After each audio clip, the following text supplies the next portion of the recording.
7. Chiefs are back under 500. Lamar lost to the Bengals, whole bunch of blowouts. So, Nick, take us through your NFL tiers entering Week 8.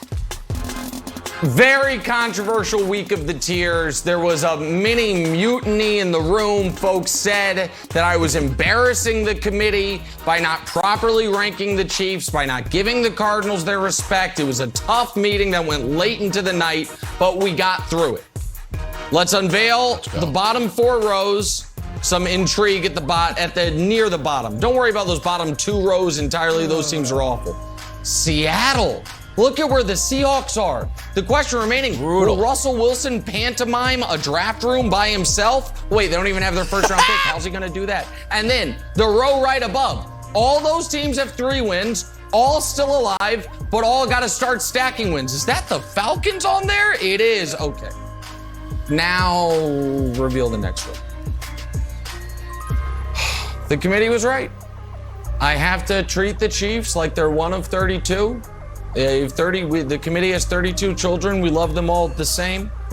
And the Chiefs are a game from relegation. What does relegation on the tiers mean? It means you get lumped in with that first group. If the Chiefs lose to the Giants, they're just one of the bad teams. However, if they beat the Giants and then they have the Packers and then all of a sudden turn the season around. But right now, it's a swing game. Monday Night Football against the Giants. All right, show me the next group of teams. Because now we're getting to the good teams. Maybe. We don't believe you. Raiders, you have 5 wins. Guess what? The committee doesn't believe you. You have 1 good win on the season. That was in week 1 in overtime against Baltimore. We also wonder if some of the, buzz from Gruden being out and the new coach coming in is going to wear off. You played some bad teams. And the Saints, has there been a less impressive or inspiring win in the NFL all year than the one the Saints just had over the Seahawks? I'm not sure, but those 2 teams are combined 9-4, so you've got to give them their respect, but the committee does not believe you. All right, next group of teams, please. AFC logjam. Guys, this is tough to figure here. The Ravens plummeted after getting beat down by the Bengals. But the Ravens and Bengals have the same record. Does anyone truly believe the Bengals are a better team? I don't know, but they did just go to Baltimore and crush them. The Chargers, coming off a bad loss, had a bye week, so they couldn't move up or down. That's how we see the AFC logjam. A big fall from grace for Baltimore. Next group, A+ game. All 4 of these teams look awesome with regularity. Now, they're not quite as good as the 3 teams above them, but the Packers keep taking care of business. The Rams, the Lions did everything except for, have Dan Campbell run on the field for a play. That wasn't enough. The Titans just annihilated the Chiefs. And the Bills, we've seen them at their best. We've also seen them at their worst, where their quarterback literally trips himself, falls on his face, and loses because of it. But we got to give them credit for how good they've been when they've been good. All right, number 1 contenders, please.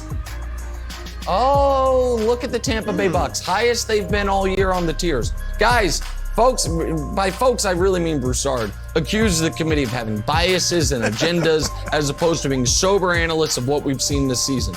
Even though Tampa's schedule has been light, the way they dominated the Bears, 35 points in the first half, just ended that game immediately.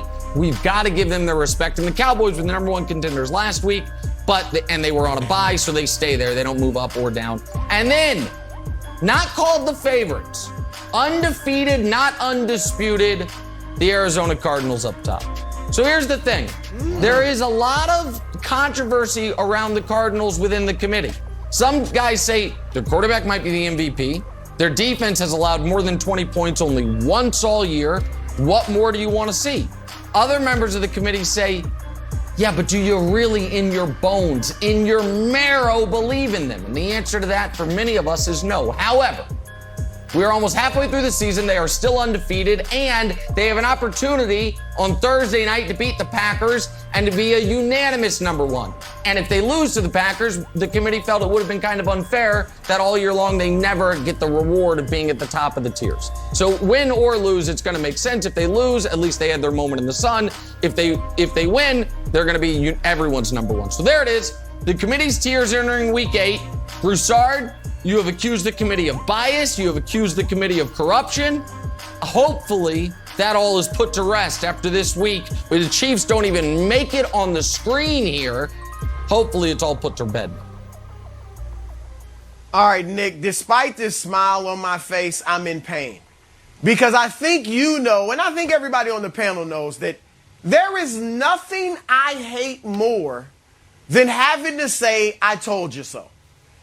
But, Nick, well, I told you so.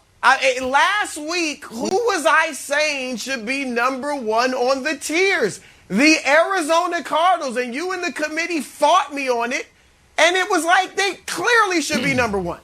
Now, I said Monday that Tampa Bay, I think, is the best team in the NFL, but I'm fine with the Cardinals being number one, especially with that title. Great title. Undefeated, but not undisputed. That works. All right, so that's number one. Secondly, the Buccaneers. Finally, every single week you have underrated the Buccaneers, and now you're finally seeing the light, and you've got them where they should be. So I'm proud of you and the committee on that one.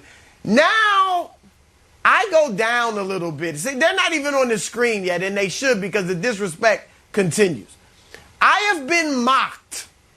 I have been ridiculed.